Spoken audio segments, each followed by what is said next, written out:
warahmatullahi wabarakatuh. Perkenalkan, nama saya Aulia Trifebrianti. Saya kelas 4 dari SD Muhammadiyah Menguri Hargotirto Kokap Kulon Progo. Sekolahku memiliki slogan, yaitu Sekolah Gunung Prestasi Kota. Dewan Juri yang saya hormati dan hadirin yang berbahagia. Di Desa Senangsari, Kecamatan Pengasih, Kabupaten Kulon Progo, terdapat sumber mata air yang tidak pernah kering, walaupun kemarau panjang. Tempat tersebut diberi nama Sedang Celereng. Sumber mata air itu dimanfaatkan sebagai sumber pemandian alam dan sumber air PDAM Kulon Progo. Ada cerita menarik sehubungan Sendang Celereng. Cerita tersebut telah ditulis dan dikumpulkan pada buku cerita rakyat Kulon Progo, penerbit Dinas Kebudayaan dan Pariwisata Kulon Progo, tahun 2004. Ingin dengar ceritanya? Jadi begini ceritanya. Sunan Kalijaga mengembara untuk menyebarkan agama Islam. Beliau dengan sabar dan berdakwah dari tempat ke tempat dan dusun ke dusun. Suatu hari, pengembara Sunan Kalijaga sampai di daerah perbukitan. Tanah yang tandus, sumber air sulit untuk didapatkan. Perbukitan itu pun ditumbuhi oleh ilalang semak belukar. Pohon-pohon yang ditanam pun tidak subur. Dedaunan sebagian menguning. Dilihatnya seorang laki-laki sedang memanjat pohon kelapa. Di tubuhnya tergantung 2 buah bumbung. Setelah turun dari satu pohon, kemudian ganti ke pohon berikutnya. Naik membawa bumbung, turun pun membawa bumbung. Laki-laki itu kelihatannya sangat senang dengan pekerjaan tersebut. Sunan Kalijaga tertarik pada pribadi laki-laki itu. Maka didekati dan disapanya. Assalamualaikum.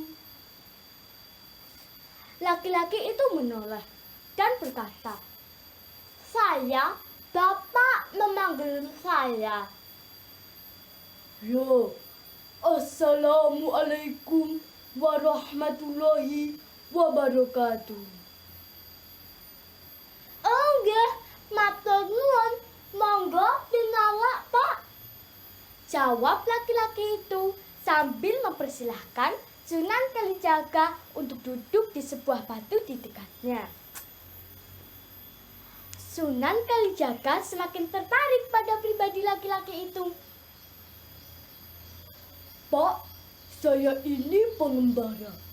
Daerah ini namanya dusun apa ya, Pak?" "Enggak, daerah ini namanya Dusun Bubuk," jawabnya. Ya. Saya perhatikan dari tadi, Bapak memanjat naik turun pohon kelapa. Itu buat apa ya, Pak?" "Enggak, itu namanya deres. Untuk bikin gula. Itu penghasilan kami. Tadi kan Bapak menyaksikan sendiri bahwa tanah di sini kurang subur. Jadi hasil cocok tanam di sini hanya cukup buat makan," jawab sambil merendah. Ya. Saya perhatikan dari tadi, Bapak senang sekali deres. Itu karena hasilnya banyak kan? Jadi tidak, Pak. Tapi mau gimana lagi? Pohon kelapa di sini kan kurus-kurus, tidak subur. Jadi diteles pun hasilnya hanya sedikit.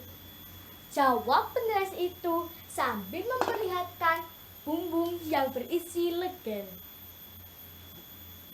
Setelah mengamati bumbung tersebut, Sunan Kalijaga berkata, "Pak, ingin legennya bertambah banyak tidak?" "Wah, ingin sekali. Tapi bagaimana caranya?" "Mudah saja. Begini caranya. Jika Bapak mau deres, Bapak harus mengucapkan Bismillahirrahmanirrahim. Begitu Pak caranya." Berulang kali penulis itu mengucapkan kalimat tersebut. Setelah hafal, penulis itu berkata, "Pak, apa saya boleh coba mantranya? Saya sudah hafal kok." "Oh, ya silakan. Saya tunggu di sini." Kemudian penulis itu menghampiri pohon kelapa yang belum dipanjat. "Bismillahirrahmanirrahim." Kemudian diambilnya bumbung yang berisi legen. Sesampainya di tanah, penulis itu terburu-buru menghampiri Sunan Kalijaga dan berkata, Wah, Bapak hebat sekali, banyak sekali, kok bisa?" "Pak, rezeki itu kan ada yang mengatur, Allah Subhanahu wa Ta'ala. Jadi kalau kita cari rezeki, kita bisa meminta padanya. Seperti tadi, faham?" Laki-laki itu mengangguk-angguk dan berkata, "Wah, Bapak hebat sekali. Siapa sebenarnya Bapak? Aku ingin belajar lebih kepada Bapak. Boleh ya?" Teman-teman, laki-laki itu memohon. Kira-kira apa jawaban Sunan Kalijaga? "Maaf Pak, aku harus melanjutkan perjalananku. Tapi jika Bapak benar-benar ingin berguru padaku, tunggulah di sini. 1000 hari lagi, insya Allah, aku akan kembali lagi ke sini."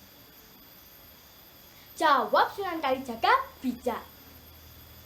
"Baik Pak Sunan, aku siap menunggu." Jawab penulis itu mantap. Dewan Juri yang saya hormati dan hadirin yang berbahagia, Sunan Kalijaga kemudian melanjutkan perjalanannya.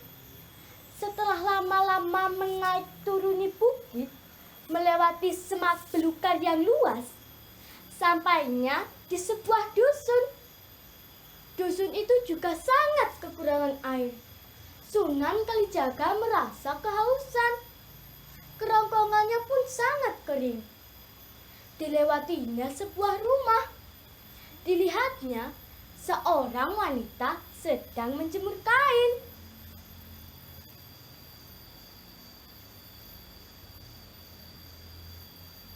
Maka Sunan Kalijaga mendekatinya. "Assalamualaikum Bu," sapa Sunan. Kemudian wanita itu menoleh. Wajahnya angkuh dan tidak suka bila didatangi tamu. "Bu, saya ini pengembara yang kehabisan air. Apa saya boleh minta air, Bu?" "Apa? Air? Aku tidak punya air," jawab ketus. "Aduh Bu, kasihanilah saya. Seteguk saja untuk membasahi kerongkonganku," pinta Sunan. "Apa? Sudah dibilang gak ada air, kau masih gak percaya sih? Bapak kan tadi menyaksikan sendiri bahwa daerah ini sangat kekurangan air." Jawab wanita itu ketus sambil mengerutu. Kemudian masuk ke dalam rumah dan kembali lagi membawa batok yang berisi air. Diberikan kepada tamunya. Hadirin yang berbahagia, ternyata air yang diberikan kepada Sunan Kalijaga bukan air yang jernih, melainkan air bekas celupan kain. Astagfirullahaladzim, keterlaluan sekali wanita ini. Sakit sekali hati Sunan Kalijaga hingga beliau berkata, "Jika kau berbohong, daerah ini akan kesulitan air untuk selamanya." Karena sepanjang perjalanan Sunan Kalijaga tidak menemukan air, maka tiba waktunya salat. Beliau bertayamum. Beliau sangat prihatin melihat keadaan yang beliau lalui. Malam pun tiba. Beliau bertayamum dan salat malam. Beliau berdoa, "Ya Allah, berikanlah air di daerah ini. Ya Allah, Engkaulah Maha Pemberi, Maha Pemurah, lagi Maha Penyayang." Semalam suntuk beliau berdoa. Setelah salat subuh, beliau berdoa kembali hingga datangnya petunjuk. "Sunan, tancapkanlah tongkat itu ke tanah. Tancapkanlah."